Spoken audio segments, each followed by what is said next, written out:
दोस्तों, आपने सुना होगा जहाँ कृष्ण होते हैं वहाँ राधा रानी का नाम जरूर आता है, और जहाँ राधा होती है वहाँ श्री कृष्ण जरूर होते हैं। लेकिन श्री कृष्ण की कही भगवत गीता में सब कुछ है, तो फिर उनकी राधा का नाम क्यों नहीं है? आपने कभी सोचा है दोनों एक दूसरे के बिना अधूरे माने जाते हैं, फिर कृष्ण ने राधा का जिक्र क्यों नहीं किया गीता में? एक कथा के अनुसार महाभारत युद्ध खत्म होने के बाद एक बार अर्जुन श्री कृष्ण से मिलने द्वारिका गए। वहाँ के द्वारपालों ने अर्जुन को बताया, द्वारिकाधीश अभी छत पर हैं, आप यहाँ मेहमान कक्ष में बैठिए, हम अभी उनके पास संदेश भेज देते हैं। तभी अर्जुन ने सिपाही को रोका और उससे कहा, आप माधव को संदेश ना भेजिए, मैं खुद ही उनसे जाकर मिल लेता हूँ। इतना कहकर अर्जुन श्री कृष्ण से मिलने छत पर चले गए। जैसे ही वो छत पर पहुँचे, उन्होंने देखा कि गोविंद मुस्कुराकर किसी से बात कर रहे थे।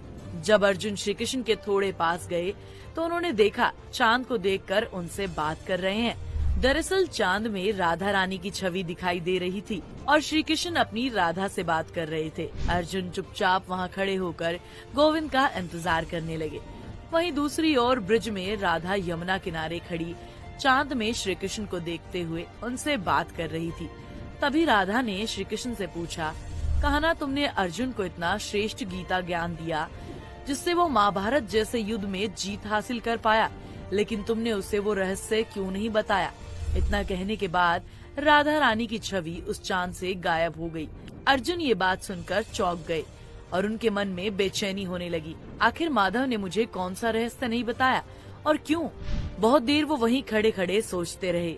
जब उनसे रहा नहीं गया तब वो अपने मित्र के पास गए और बोले, माफ करना माधव, मैंने आपकी बात सुन ली, लेकिन वो कौन सा राज है जो आपने मुझे नहीं बताया?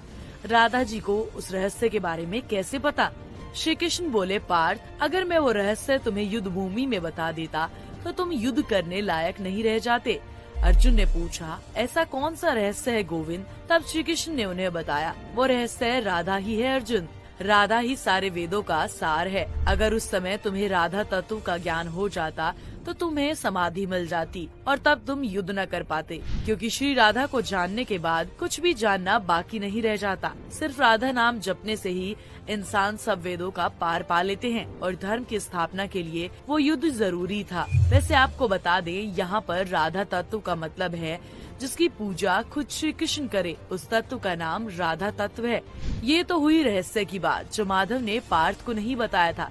लेकिन क्या आप जानते हैं, गीता के उपदेशों में ही आपके सुखी जीवन का रहस्य भी छुपा है जो आप नहीं जानते। पहला, श्री कृष्ण कहते हैं दुखी लोग वो होते हैं जो अपने कर्म करने के बाद उनके अच्छे परिणाम की इच्छा रखते हैं, जबकि आपको कर्म बिना किसी फल की इच्छा के लिए करना चाहिए। ऐसा करने से आपको चिंता नहीं होगी, और अगर आप कभी किसी काम में निष्फल हो जाते हैं तो उससे आपका मन दुखी भी नहीं होगा। इसीलिए जो भी काम करें उसके परिणाम के बारे में बिल्कुल ना सोचा करें। दूसरे रहस्य की बात करें तो मनुष्य को हमेशा निस्वार्थ भाव से दूसरों की सेवा करते रहना चाहिए। श्री कृष्ण कहते हैं ऐसा करने से उस इंसान को तो खुशी मिलती ही है, साथ ही दूसरों को खुश देखकर आपको भी आनंद महसूस होगा। और जो लोग बिना किसी स्वार्थ के दूसरों की सेवा करते हैं उनकी सारी इच्छाएं अपने आप ही पूरी हो जाती है, क्योंकि ऐसे लोगों के साथ हमेशा आशीर्वाद की ताकत होती है। भगवत गीता की माने तो मनुष्य को हमेशा सकारात्मक विचार ही रखने चाहिए, यानी कि हमेशा अच्छा ही सोचना चाहिए, जिससे मन में निराशा नहीं आती। और जब मन शांत रहता है तो मुश्किल से मुश्किल परिस्थिति में भी इंसान कमजोर नहीं पड़ता और अपनी सभी समस्याओं का हल निकाल लेता है।